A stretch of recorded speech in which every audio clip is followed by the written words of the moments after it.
सर्वसामान्य नागरिकांची लालपरी जी आहे ती आता एका क्लिकवर त्या लालपरीची माहिती मिळणार आहे. आणि कोपरगाव तालुक्यातील संजीवनी मध्ये शिकणाऱ्या तरुणीनं एक QR कोड बनवलेला आहे आणि त्या QR कोडच्या एका क्लिकवर एसटी बसेसची संपूर्ण माहिती जी आहे ती अहिल्यानगर आणि नाशिक जिल्ह्यातील नागरिकांना मिळणार आहे. आपल्यासोबत बोलण्यासाठी साईश्रद्धा सालमुथे नावाची तरुणी आहे आणि 17 वर्षे वय आहे आणि तिने QR कोड जो आहे तो डेव्हलप केलेला आहे. काय सांगशील ताई, नेमकं काय हा QR कोड आहे, कसा हा QR कोड नेमकं काम करणार आहे?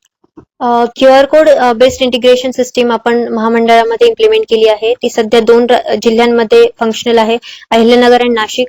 तर आपण प्रत्येक डेपोमध्ये हा QR कोड पेस्ट केलेला आहे. अहिल्यानगरचे 11 आणि नाशिकचे 14 तालुके. तर इनिशियल लेवलला आपण जेव्हा तो QR कोड स्कॅन करतात त्यांना त्या संबंधित डेपोतून सुटणाऱ्या ज्या काही गाड्या आहेत त्यांची बसची वेळ असेल, किलोमीटर असेल, बसचा प्रकार असेल व स्कीम्स ऑफ महाराष्ट्राचे जे काही महामंडळाचे जे काही स्कीम्स आपण प्रवाशांना प्रोव्हाइड करतो त्या सगळ्या स्कीम्स आपण त्या वेबसाईटमध्ये डिस्प्ले केलेल्या आहेत. त्याचबरोबर प्रवाशांसाठी कॉन्टॅक्ट फॉर्म सुद्धा प्रोव्हाइड केलेला आहे. आणि की पॉइंट ऑफ द वेबसाईट म्हणजे एकाच QR कोड मधून तुम्हाला संपूर्ण राज्यभरातील जे काही जिल्हे असतील, तालुके असतील त्यांचं जे काही शेड्यूल आहे ते बघायला भेटणार आहे. नेमकं या बसेसची कुठली कुठली माहिती मिळणार आहे किंवा काही त्याबाबत आणखी म्हणजे ही संकल्पना केव्हा सुचली आणि ह्या बसेस याकडे परिवहन विभागाकडेच का तू आकर्षित झाला?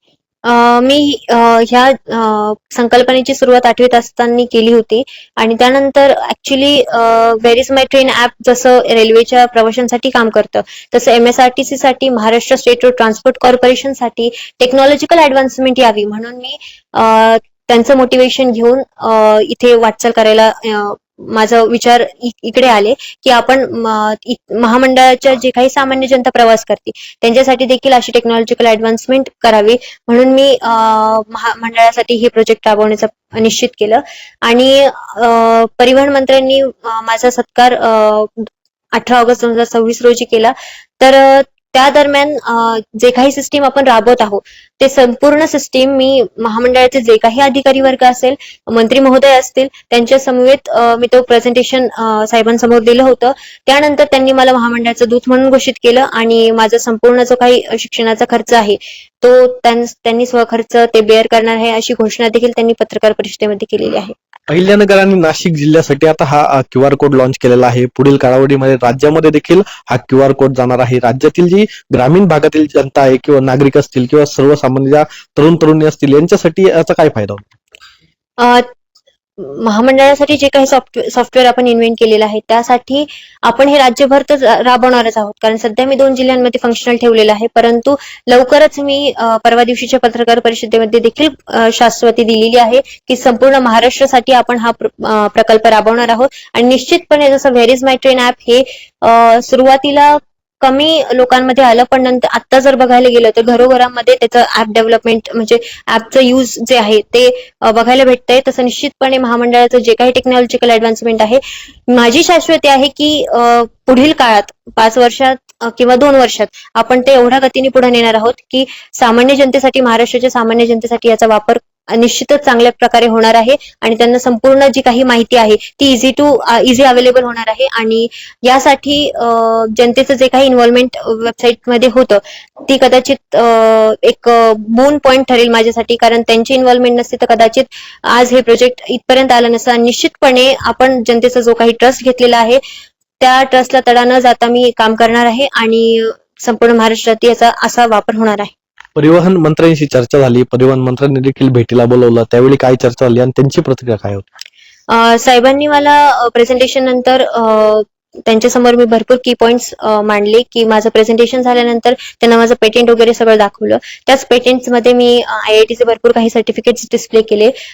मी संजीवनी ज्युनियर कॉलेजला 11वीत असताना आम्ही दादांच्या मार्गदर्शनाने IIT दिल्लीला आम्ही हा प्रोजेक्ट घेऊन गेलेलो होतो आणि तेव्हा आम्ही भारतात 3रा क्रमांक पटकावला. त्यानंतर IIT बॉम्बे, IIT जोधपूरमध्ये आम्ही इन्क्युबेशन अवॉर्ड देखील घेऊन आलो होतो आणि चेन्नईला देखील फर्स्ट रनर अप म्हणून हाच प्रोजेक्ट MSRTCचाच प्रोजेक्ट आपण डिस्प्ले केला होता.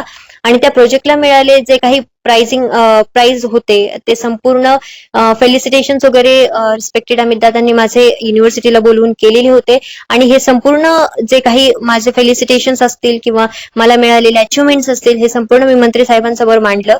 आणि या सगळ्यामध्ये एक की पॉइंट सरांनी पकडला की तू जिथे कुठे जाती तिथे तू तुझं कॉलेजचं नाव, तुझ्या आई वडिलांचं नाव आणि MSRTC ला डिस्प्ले करते. तर त्यामुळे मी असं घोषित करतो की मी महामंडळाचं दूत म्हणून तुला नियुक्त करत आहे आणि त्याचबरोबर संपूर्ण एज्युकेशन ते माझं करणार आहे. महामंडळाचं दूत म्हणून संजीवनीची एक तरुणी आहे, 17 वर्षीय तरुणीला परिवहन विभागाने घेतलेला आहे आणि 9वी पासूनच त्या डोक्यामध्ये जी कल्पना सुचली त्यानंतर आता ती 12वीत आहे. नेमकं संजीवनीच्या या तरुणीने उंच भरारी घेतलेली आहे, कसं बघताय? सर्वप्रथम तर मला असं वाटतं तिची विचारसरणी जी आहे ती जेनझीसाठी आणि पुढे येणाऱ्या सगळ्या मुलींसाठी, शाळेतील कॉलेजच्या मुलींसाठी प्रेरणादायी आहे. कारण तिने जे मांडलं की शाळेत असतानाच तिला वाटलं की आपण आपलं काहीतरी केलं पाहिजे, आई वडिलांवर आपल्याला अवलंबून नाही राहायचंय, त्यांच्यासाठी आपल्याला काहीतरी करायचंय, ही विचारसरणी तिने शाळेत दाखवली. आणि दुसरं म्हणजे जेव्हा तिने MSRTC साठी काम केलं त्यांना तिला विचारलं गेलं की मोबदला काय हवाय, तर ती बोलली मला काही मोबदला नको आणि पुढे चलून सगळ्या विविध जे राज्य आहेत आपल्या भारताचे त्याच्यासाठी पण मला काम करायचं आहे. ही विचारसरणी खरंच खूप प्रेरणादायी आहे. संजीवनी युनिव्हर्सिटी आणि ज्युनियर कॉलेजचं सांगायला गेलं तर ज्युनियर कॉलेजमध्ये तिला अनेक प्लॅटफॉर्म्स IIT दिल्ली, IIT मुंबईमध्ये आपण मिळवून दिले आणि पुढे देखील तिला मंत्री महोदयांनी स्कॉलरशिप जरी दिली असेल तरी आम्ही देखील तिच्या रिसर्चच्या कामांवर संजीवनी युनिव्हर्सिटीच्या अंतर्गत पूर्णपणे तिला आम्ही सहकार्य करणार आहोत आणि ती पुढे चलून फक्त महाराष्ट्राचं नाही तर भारताचं नाव लौकिक करेल याचा मला ठाम विश्वास आहे. कोपरगाव तालुक्यातील संजीवनी शैक्षणिक संस्थेची ही 17 वर्षीय तरुणीने जो QR कोड सुरू केलेला आहे त्या QR कोडच्या माध्यमातून ग्रामीण भागातील सर्वसामान्य नागरिकांना फायदा होणार आहे आणि आगामी काळात राज्यामध्ये देखील या QR कोडचा उपयोग नक्कीच होणार आहे. कुणाल जमदाडे, G24 तास, कोपरगाव, अहिल्यानगर.